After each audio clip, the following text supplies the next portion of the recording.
আসসালামু আলাইকুম। কেমন আছেন সবাই? আশা রাখছি সবাই ভালো আছেন। আমিও ভালো আছি।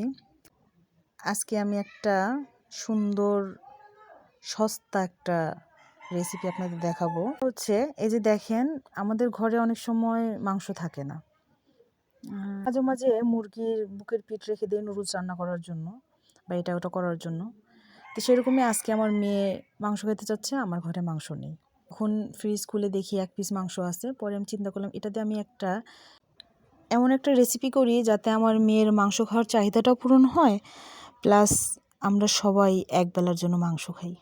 তারপর আমি এই তো একটা কড়াইয়ের মধ্যে আগে কিছুক্ষণ পেঁয়াজ বেরেস্তা করে নিলাম। পরে ওই তেলে এই একটা মাংস দিছি আর ২-৩টা কাঁচামরিচ ফালি করে দিছি, দিয়ে এটাকে সেদ্ধ করতে দিছি একটু পানি দিয়ে, আর তেল তো আছেই।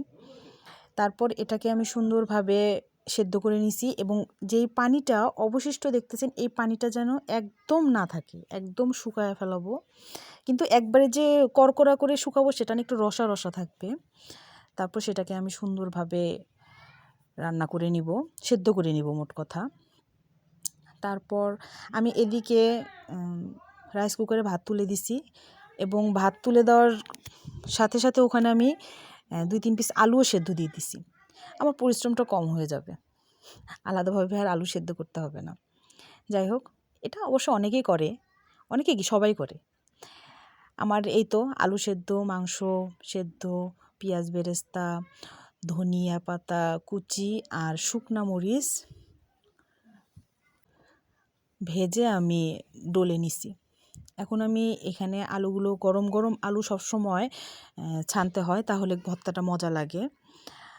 আর তারপর আমি আলুটা ছেনে মাংসটা সুন্দরভাবে ছাড়ায় নিলাম, একদম হাত দিয়ে ভালো করে আলু ভর্তার মতো বের করে নিলাম, ছানায় নিলাম। নেওয়ার পরে তারপর আমি এই শুকনা মরিচ, ধনিয়া আর পেঁয়াজ বেরেস্তার মধ্যে একটু লবণ দিয়ে, তারপর একটু সরিষার তেল নিছি।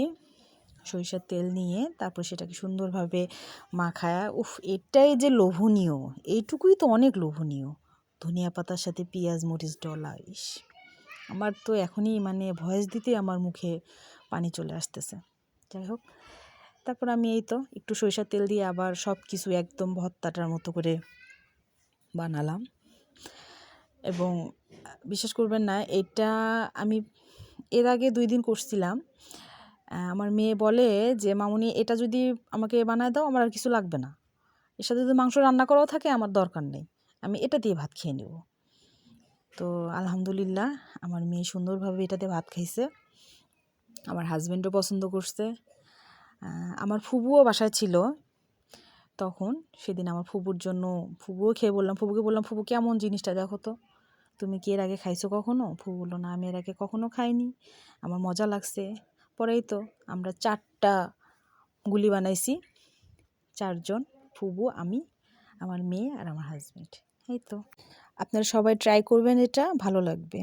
আসসালামু আলাইকুম।